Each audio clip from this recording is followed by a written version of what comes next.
रमेश और गणेश दो आदमी अचानक ही हरियापुर गांव के रास्ते पर मिल गए। वह एक दूसरे को बिल्कुल भी नहीं जानते थे क्योंकि वह दोनों पहली बार गांव में आए हुए थे। रमेश बोला कि मुझे गांव में जाने का रास्ता मिल नहीं रहा है, क्या तुम मेरी मदद कर सकते हो? गणेश बोला कि मैं भी यहाँ पर नया हूँ, मैंने भी कभी हरियापुर गाँव नहीं देखा है और मैं रास्ते के बारे में तो बिल्कुल भी नहीं बता पाऊंगा।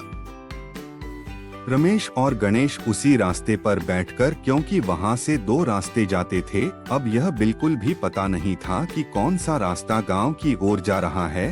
तभी तीसरा आदमी वहां से गुजरा। दोनों ने उसे रोका और पूछा कि हमें हरियापुर गांव में जाना है, क्या तुम हमारी मदद कर सकते हो? बता सकते हो कि यहाँ पर कौन सा रास्ता गांव जाने के लिए सही है?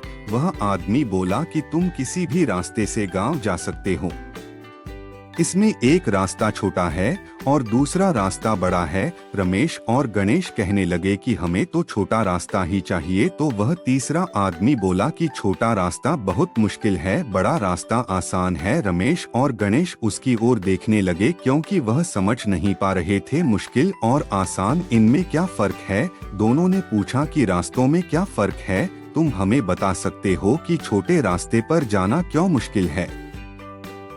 वह आदमी बोला कि छोटा रास्ता जंगल को होकर जाता है जहां पर जंगली जानवर रहते हैं, और बड़ा रास्ता तुम्हें एक रेगिस्तान में से होकर गुजरेगा। वहां पर तुम्हें पानी बिल्कुल भी नहीं मिलेगा, तुम्हें अपनी हिम्मत से चलना होगा। और छोटे रास्ते में अगर जाते हो तो वहां पर जंगली जानवर से बचकर निकलना पड़ेगा। रमेश और गणेश पहली बार उस गाँव में आए थे क्योंकि वह यह नहीं जानते थे कि यहाँ पर जाने के लिए इतनी मुश्किल उठानी पड़ेगी, तो शायद घर से निकलते ही नहीं। रमेश और गणेश ने रेगिस्तान वाले रास्ते को ही चुना क्योंकि जंगली जानवर से बचना आसान नहीं था, और वह गांव की ओर निकल पड़े। जब वह गांव जा रहे थे तो रास्ते में चारों ओर खुला मैदान दिखाई दे रहा था, कुछ भी नजर नहीं आ रहा था, बस एक रास्ते की पगडंडी बनी हुई थी। इतनी गर्मी में धूप भी अपना पूरा असर दिखा रही थी। गर्मी में चलने के कारण रमेश और गणेश बहुत थक चुके थे। जैसा कि उस आदमी ने बताया था, यहाँ पर पानी नहीं था। बड़ी मुश्किल से हरियापुर गांव पहुँचे। जब दोनों हरियापुर गांव में आए तो अपने अपने घरों पर निकल गए जिनके पास उन्हें जाना था। उसके बाद उन्होंने खाना खाया और रात को सो गए। जब सुबह उठे तो वह कहने लगे कि अब हमें अपने घर चलना चाहिए। अभी इस गांव के बारे में हमें पता चल चुका है कि यह बहुत दूर है, यहाँ पर आना बहुत मुश्किल है। उस आदमी ने कहा कि तुम लोगों को तो बड़ी परेशानी होती होगी गांव से बाहर जाने में। गांव के आदमी ने बताया कि हमें तो कोई भी परेशानी नहीं होती है, हम तो उस जंगल के रास्ते से बाहर निकल जाते हैं क्योंकि वह छोटा है, पर वहां पर तो जंगली जानवर होते हैं।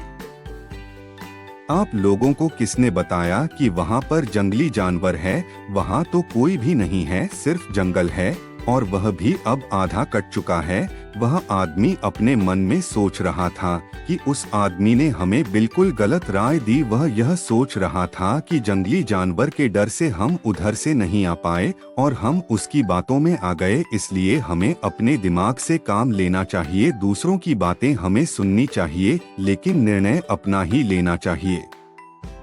तो दोस्तों, इस कहानी की सीख ये है कि हमें हमेशा अपनी सोच पर भी विचार करना चाहिए। और यदि आपको ये कहानी पसंद आई होगी तो वीडियो को लाइक करें और इस चैनल को सब्सक्राइब जरूर करें। धन्यवाद।